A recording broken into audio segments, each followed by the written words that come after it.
विष्णू वामन शिरवाडकर उर्फ कुसुमाग्रज यांचा जन्म 27 फेब्रुवारी 1912 रोजी महाराष्ट्रात पुणे येथे झाला. त्यांचे मूळ नाव गजानन रंगनाथ शिरवाडकर असे होते. त्यांच्या काकांनी त्यांना दत्तक घेतल्यामुळे त्यांचे नाव विष्णू वामन असे झाले. आपल्या एकुलत्या एक लहान बहिणीचे कुसुमचे अग्रज म्हणून कुसुमाग्रज असे टोपण नाव त्यांनी धारण केले. कुसुमाग्रजांचा जन्मदिवस अतिशय कृतज्ञतापूर्वक मराठी राजभाषा दिन म्हणून सर्वत्र साजरा केला जातो.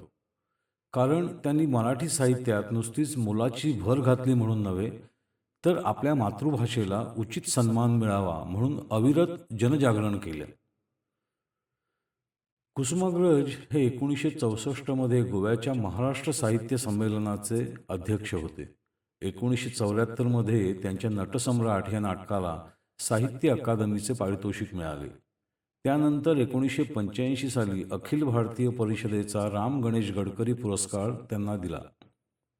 त्यानंतर 1986 मध्ये पुणे विद्यापीठाने त्यांना डिलीट ही सन्माननीय पदवी प्रदान केली. इसवी सन 1988 मध्ये कुसुमाग्रजांना संगीत नाट्यलेखन पुरस्कार मिळाला. 1987 साली कुसुमाग्रजांना साहित्यातील सर्वोच्च पुरस्कार म्हणजे ज्ञानपीठ पुरस्काराने सन्मानित करण्यात आले. वि. स. खांडेकर यांच्यानंतर ज्ञानपीठ मिळवणारे ते दुसरे मराठी साहित्यिक ठरले.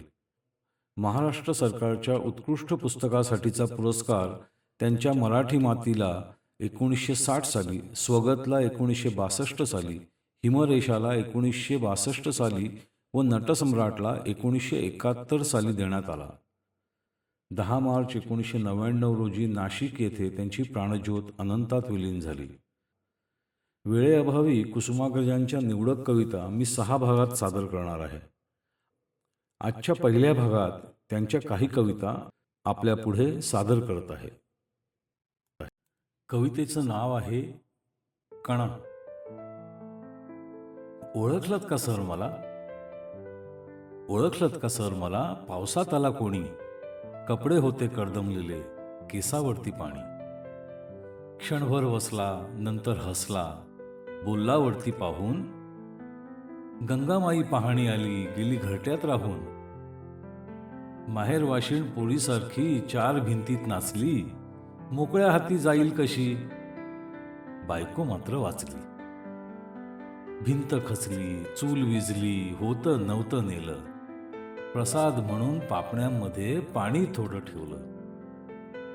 कारभारणीला घेऊन संगे सर आता लढतो आहे, कारभारणीला घेऊन संगे सर आता लढतो आहे, पडकी भिंत बांधतो आहे, चिखलगाळ काढतो आहे.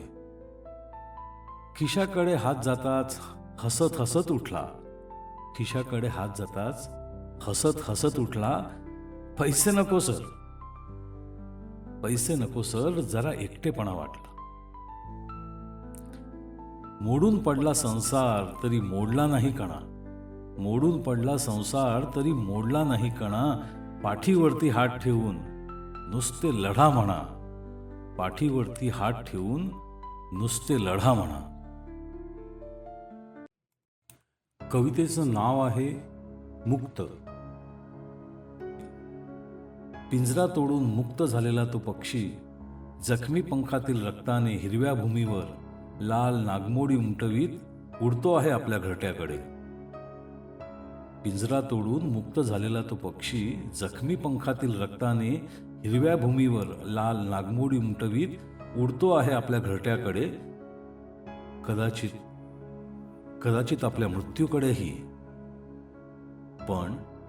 पण त्याच्याकडे करुणेने पाहणारे सारे आकाशही हिरावून घेऊ शकत नाहीत रक्तात माखलेला त्याचा आनंद, अभिमान पिंजरा तोडल्याचा.